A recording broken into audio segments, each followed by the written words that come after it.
Assalamualaikum warahmatullahi wabarakatuh. Hai teman-teman semua, gimana kabarnya? Kembali berjumpa lagi dengan kami dari kelompok 4. Kali ini kami akan menyajikan sebuah video tentang fungsi perencanaan dan pengambilan keputusan. Teman-teman pasti belum tahu nih, apa sih fungsi dari perencanaan dan fungsi dari pengambilan keputusan itu. Untuk itu kami akan membahasnya di video berikut ini. Yang akan kami bahas ialah pengertian perencanaan, fungsi perencanaan dan tahapan perencanaan, pengertian pengambilan keputusan, dasar dan faktor pengambilan keputusan. Langsung saja kita ke materi pertama yaitu perencanaan. Pengertian perencanaan. Perencanaan sebagai sebuah proses yang dimulai dari penetapan tujuan organisasi, menentukan strategi untuk pencapaian tujuan organisasi tersebut secara menyeluruh, serta merumuskan sistem perencanaan yang menyeluruh untuk mengintegrasikan dan mengkoordinasikan seluruh pekerjaan organisasi hingga tercapainya tujuan organisasi. Perencanaan dapat dilihat dari 3 hal, yaitu proses, fungsi manajemen, dan pengambilan keputusan.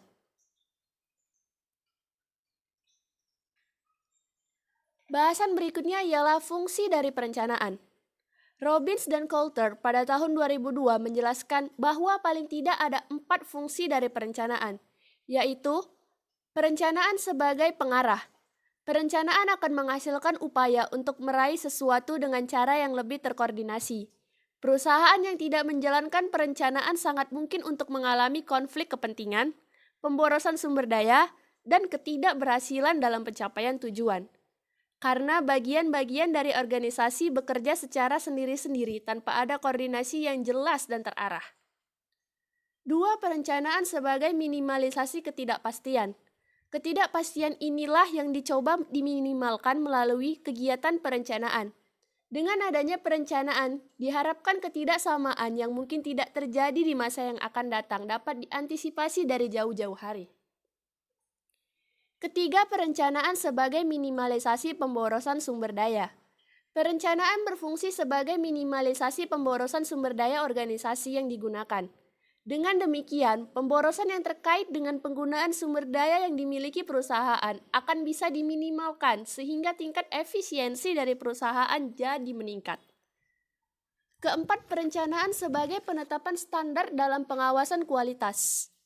Dalam pengawasan, perusahaan membandingkan antara tujuan yang ingin dicapai dengan realisasi di lapangan, mengevaluasi penyimpangan-penyimpangan yang mungkin terjadi, hingga mengambil tindakan yang dianggap perlu untuk memperbaiki kinerja perusahaan. Tahapan perencanaan. Perencanaan mempunyai beberapa tahapan, yaitu diantaranya 1. Menyadari posisi organisasi.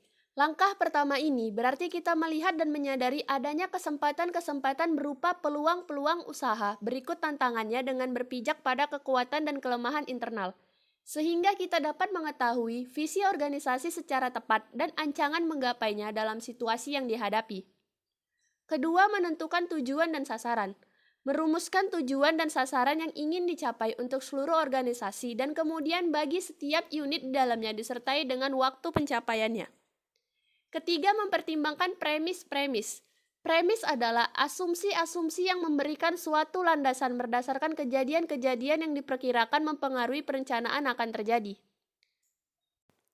Yang ketiga, melakukan identifikasi dan komparasi tindakan-tindakan alternatif.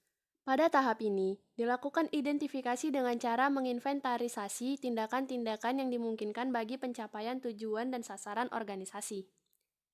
Yang keempat, melakukan pengambilan keputusan atau menetapkan satu alternatif pilihan. Berdasarkan hasil evaluasi pada tahap sebelumnya, maka diputuskanlah satu tindakan pilihan untuk dilaksanakan. Yang terakhir, merumuskan rencana-rencana dan anggaran. Melalui tahapan ini, tindakan pilihan yang biasanya masih global diverifikasikan menjadi rencana-rencana taktis dan anggaran, yakni dilengkapi dengan keterangan nominal unit atau rupiah yang akan dicapai oleh perusahaan. Berikutnya ialah jenis-jenis perencanaan. Jenis-jenis perencanaan dibagi berdasarkan beberapa hal. 1. Berdasarkan keluasan dan waktu pencapaian. Jika berdasarkan keluasan dan waktu pencapaian, perencanaan dibagi menjadi 3, yaitu rencana strategis atau jangka panjang, rencana taktis atau jangka menengah, rencana operasional atau jangka pendek. Yang kedua berdasarkan kejelasan. Jika berdasarkan kejelasan, rencana dibagi menjadi 2, yaitu rencana spesifik atau specific plans.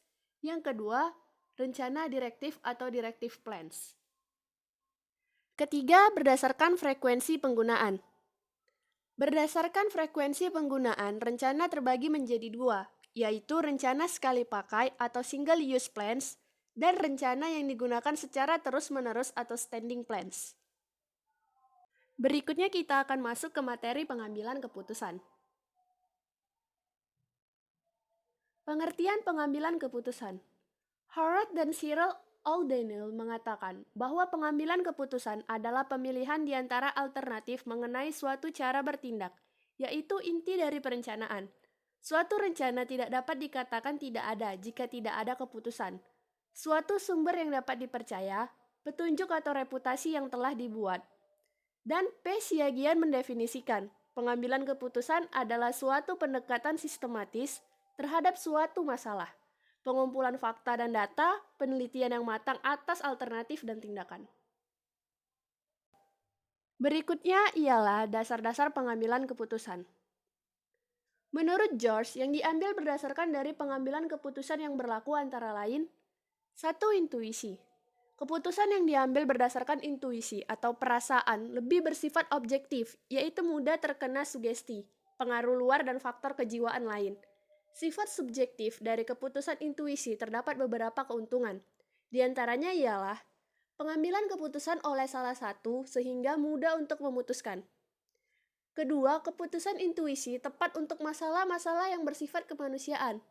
Pengambilan keputusan yang berdasarkan intuisi membutuhkan waktu yang sangat lama untuk masalah-masalah yang dampaknya terbatas. Pada umumnya, pengambilan keputusan yang bersifat intuisi akan memberikan kepuasan. Akan tetapi, pengambilan keputusan ini sulit diukur kebenarannya, karena kesulitan mencari pembandingnya. Dengan kata lain, hal ini diakibatkan pengambilan keputusan intuisi hanya diambil oleh satu pihak sehingga hal-hal sering diabaikan. Kedua, berdasarkan pengalaman. Dalam hal tersebut, pengalaman memang dapat dijadikan pedoman dalam menyelesaikan masalah. Keputusan yang berdasarkan pengalaman sangat bermanfaat bagi pengetahuan praktis. Pengalaman dan kemampuan untuk memikirkan apa yang menjadi latar belakang dan bagaimana arah penyelesaian sangat membantu dalam memudahkan pemecahan masalah. Yang ketiga, berdasarkan fakta. Keputusan yang berdasarkan sejumlah fakta data atau informasi yang cukup merupakan keputusan yang baik dan solid. Namun untuk mendapatkan informasi yang cukup, itu sangatlah sulit. Yang keempat, berdasarkan wewenang.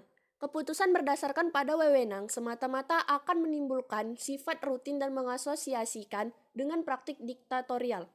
Keputusan tersebut kadangkala oleh si pemuat keputusan sering melewatkan permasalahan yang seharusnya dipecahkan, justru menjadi kabur atau kurang jelas.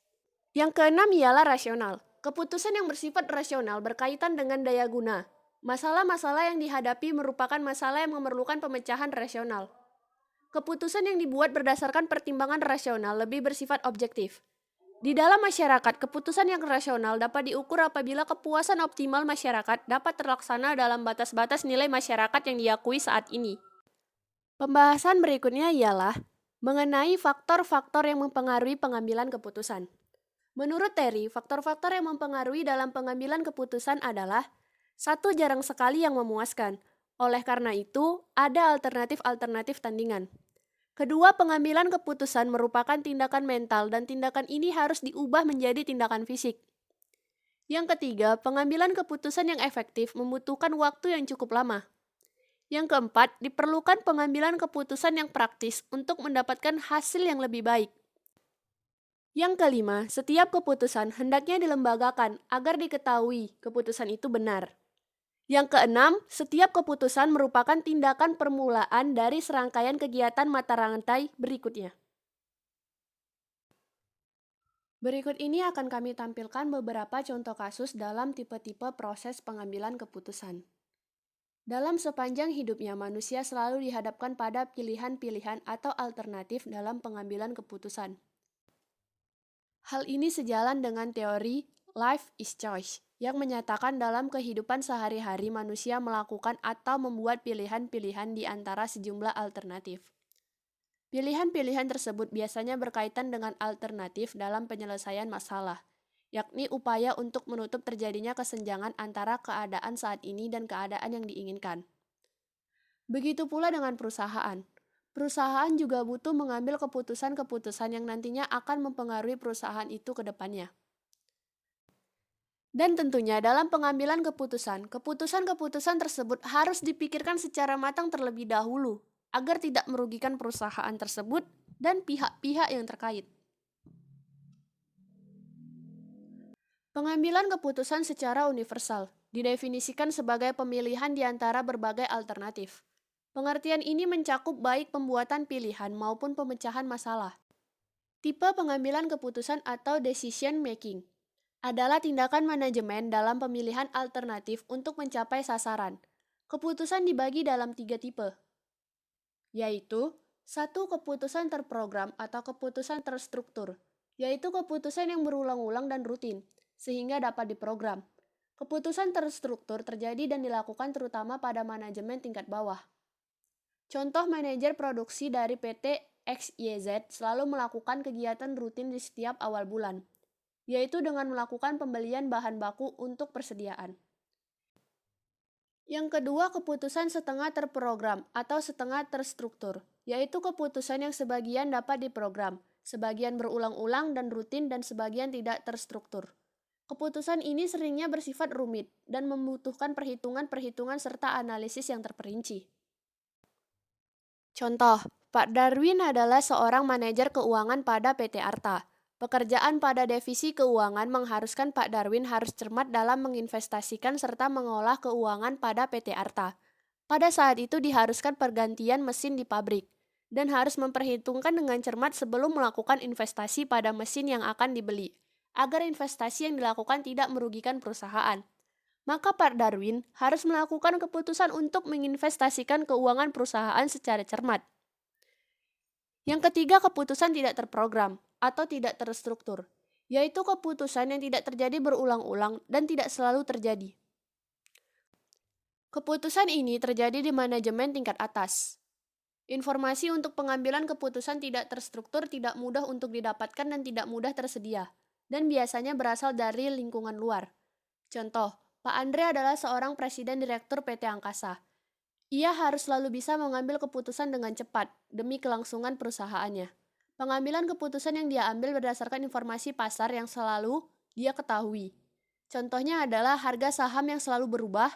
Dia harus bisa menyesuaikan keuangan perusahaan agar saham perusahaan pada bursa efek bisa selalu stabil. Sekian video singkat dari kami. Apabila ada kesalahan kata, kami minta maaf. Terima kasih karena sudah menonton video kami. Semoga kalian bisa memahami tentang fungsi perencanaan dan pengambilan keputusan. Assalamualaikum warahmatullahi wabarakatuh.